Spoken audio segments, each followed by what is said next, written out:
pulled over a tour bus on its way to Chicago. It's a rockin' metal revival! We had a tip that there was some drug smuggling going down. Drink it up! We searched the entire vehicle. It was clean, so we had to proceed with the body cavity search. I inspected 12 individuals myself, inside and out. Welcome to the show!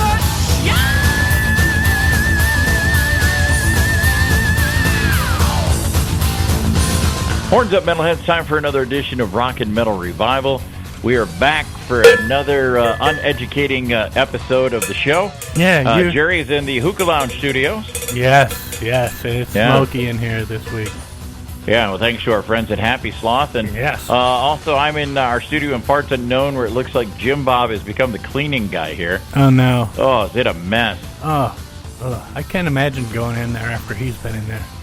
I'd rather come in the studio than in the bathroom at this place. Oh, okay. Yeah, after he's been there. Yeah. Hey, this week we've got a guest where I bet you a lot of people, when they hear his name, they kind of go, who? Huh? Yeah. Tell us a little bit about your interview, man, and who you talked to. Oh, I talked to the original bass player from Blue Oyster Cult, Joe-Bouchard. He's got an album coming out, Strange Legends or something like that. I think that's negative. Mm-hmm. And, yeah, he's a cool dude, man, but his brother's the one who put the cowbell on the Don't Fear the Reaper. So I got to talk to him about the cowbell thing, and so that wasn't the only thing they used, man. They tried a few other things, you're going to find out. And yeah. Well, did you get an autographed picture from at least his brother? I mean, that should hang up in the Hookah Lounge. No, I should send him a cowbell to get signed. Yeah, exactly. That would be the ultimate cowbell, wouldn't it? There you go. Yeah. Well, all right. Also, this week on our show, we've got our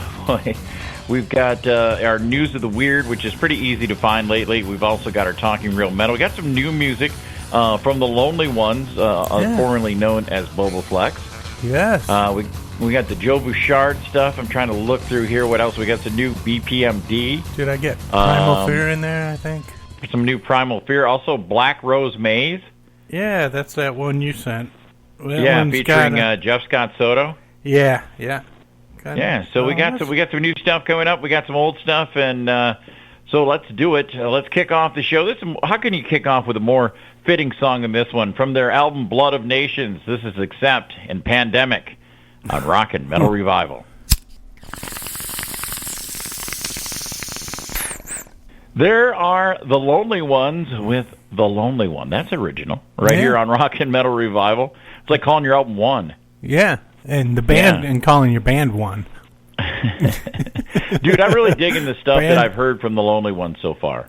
I am too. I like them a lot. Yeah, and, actually, Marty McCoy, our old friend from Boboflex and now the new lead singer of the Lonely Ones, is going to come on the show here in a couple of weeks and talk about the Lonely Ones. And they've got a kind of a cool thing, man. They're not playing Boboflex when they're out doing their gigs. No. Well, that's cool. But I'd be kind of disappointed. Well, and he said because Boboflex will still go out and do certain dates. Oh, they might go out and do 5 dates a year or whatever. He goes, this is a new gig, and I'm like, okay, cool. Yeah. I get it. You don't want to rest on your laurels. Yeah. Everybody just wanted to hear their old stuff instead of what they're doing now. Well, damn well, though, the first show they do, everybody's going to be yelling, play Bury Me With My Guns On, and play Bad Man, and play Sound of Silence, and play Hey You. They're going to do that. Oh, yeah. But it is. It is what it is, but I'm just glad that they continue, because that band has always been really talented. Definitely. I like that Flash. That version of Flash is so cool. Hey, any band that's got the balls to cover Queen... Yeah. As the way Queen did it? Mm-hmm. Come on. Give me a break. Who in their right mind as a vocalist is going to try to cover Freddie Mercury? Yeah. And those background vocals. Not me. The only band I ever thought... What's that? Or those guitars. Oh, I know. The guitar sound is a tough thing, too, man. But those harmonies and everything are nice. The only band I ever thought could cover Queen was Done Deal. Oh, yeah, we did a great job of that. Yeah. You guys never did the Flash song, though. No, we probably would, though, if we ever got back together after all this. Maybe. Who knows? I think it was great that you guys got a #1 album in all those countries over in Europe. I know. We had to put off single. that tour in Liechtenstein.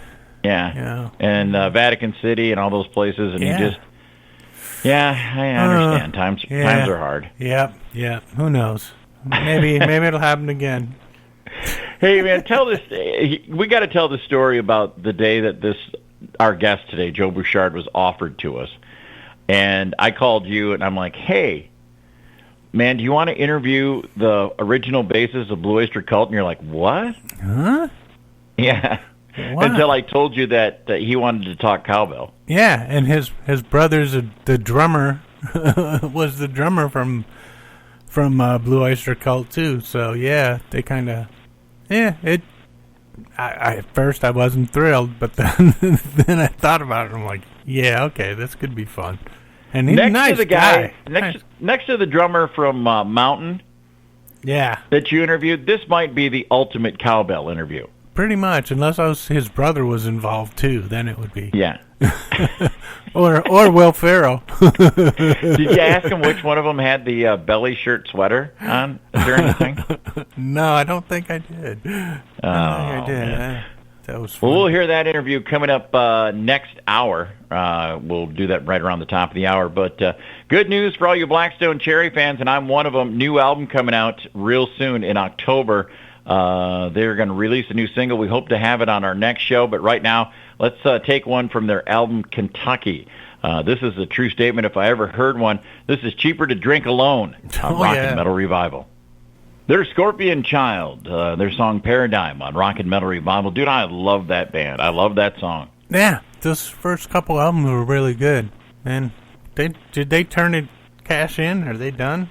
Scorpion Child? I'm not sure if they have. We've tried to get them on the show before, and something about they only do Skype interviews, and it's like weird times. And hopefully, though, if they do release something else, we can get them on the show. Yeah, I like that band. I do, too. Band. All right, it is time once again for our News of the Weird. And, we can't do News of the Weird if we don't head down to the beautiful Sunshine State of Florida. Going to Florida again. Okay. Yep. And really, honestly, Jerry, I'm not sure why people are saying this guy's story seems made up. Now, this scenario sounds completely reasonable to me. Let me know what you think, okay? Okay. This guy's a 40-year-old guy. His name's Willie Graham. I don't believe it. I don't believe it. Sounds like a good dude. Willie Graham? Yeah. Hey. Billy Graham? Willie Graham? Willie Quarter Pound sounds more fun. There you go. He was arrested in Fort Pierce, Florida, earlier last week, when the cops found him and his brother fighting in the street. Well, the cops, after they broke up the fight, they found 4 bags of the devil's lettuce and some ecstasy in old Willie's pocket. Oh, jeez. Yep. Nice. But Willie had a perfectly good explanation, Jerry. Willie said, hey, those drugs aren't mine. A stranger walking by had given me the pants, and I just put them on. I had no idea there was anything in the pockets. Yeah, I just put on any stranger's pants that I can find. It's the way we do it in this neighborhood. Where you been? Couldn't believe they fit so well. Yeah, and they had my name written on them in black Sharpie. Yeah. Well, the cops didn't accept the "I'm wearing a stranger's pants" excuse, and old poor Willie. Yeah, he was arrested for battery and drug charges and is still in jail waiting for his court date. That was good, good excuse, but yeah. That's as good as my dog ate it. Yeah. Oh, man, yeah. All right. Now, our next one comes from down under in Australia. And, they're dealing with the coronavirus pandemic, too. Oh, yeah. Yeah, and it's harder than ever to get distance from people you live with these days. But sometimes, you just have to. That's one of the advantages you have, living by yourself. Yeah. You don't have to worry about somebody else. Well, get this. A guy in Victoria, Australia, was fined for breaking the coronavirus curfew lockdown orders in his area this past Sunday night when the cops caught him sitting in his car in the parking garage of his apartment. When the cops showed up, he told them he was there because his roommate's significant other was over and she was, quote, being a little too loud in the bedroom. Oh. She was a screamer. But get this. Uh-oh. For sitting in his car because he couldn't listen to his roommate's girlfriend moan and scream. Yeah. He got a $1,200 fine. Whoa. Yeah. Wow. That's there's no word on whether his serious. roommate's significant other might get fined, since it seems like they broke the lockdown to get it on. You know what I'm saying? Yeah. What was she doing there? Yeah. Yeah. $1,200. And Dude, you know what? It wasn't you know- like he went to the bar or anything. He went to his car and sat there. Ever heard of earplugs? I ever heard of I'd say use YouTube? toilet paper. Roll up some toilet paper, stuff it in your ears. Then you don't have to hear it. You're fine. You can sit anywhere you want. I'm telling you right now, buddy, if you'd Lot have cheaper. YouTubed that... Almost if you'd cheaper. Oh, yeah, it's way cheaper. But if he'd have YouTubed that, she'd have never came over again. Oh, yeah. Yeah. Exactly. And we'd still be talking about it, though. All right, it'd be next week's news. All right, and last but not least, this one comes from Maryland. All right, now, Jerry, between 2012 and 2016, a guy in his 60s named James Wersick robbed more than a dozen banks in the Potomac, Maryland area. Man. Well, then he just stopped, okay? And because the cops never caught him. Oh, And it's he got away. entirely How many? 12. Wow. No, nice, a dozen banks, yeah. Nice dozen, dude. Why break the record? You got a nice even dozen there. You know. Well, and it's entirely possible they never would have caught him, but last week the 71-year-old James broke his 4-year hiatus and robbed another bank, and this time the cops caught him in the act. So you're asking yourself, okay, you got away with 12 of them. Why did you go back to robbing banks? The same reason everything happens in the world these days, the coronavirus. Oh, no way. His attorney says James is an electrician who wasn't getting work because of the pandemic, and he went back to his old trade because he needed money. Oh. He's now facing 16 felony counts of armed bank robbery. 16. Wow. Yeah. Wow. Well, at 70, Yeah. at 71, Oh, yeah. it isn't like he's going to get that long a sentence because, Yeah, I mean, it doesn't matter how long you. Yeah, it doesn't matter he's that anymore. old, man. Jeez. Whoa, man. Dude. Yeah, Yeah. you'd think he would have had it down a little better for this last one. He might have planned it out well, a at little 71, better. maybe he wasn't as quick. Yeah, that's it. Yeah. That's probably it. Man, Oh. that's a lot of bang. Wow. He was the only guy in there not wearing a mask. All right, so yeah, really. That's how they found him. Yep. All right, that's going to wind up News of the Weird. Coming up, we've got some Talking Real Metal, and then we'll talk to Joe Bouchard, one of the co-founders and the original bass player from from Blue Oyster Cult, and Jerry's going to talk to him about what else? Some cowbell. Here's your latest hard rock and metal news on Rock and Metal Revival. Horns up, Metalheads. It's time for another edition of Talking Real Metal here on Rock and Metal Revival. It's the summer school edition.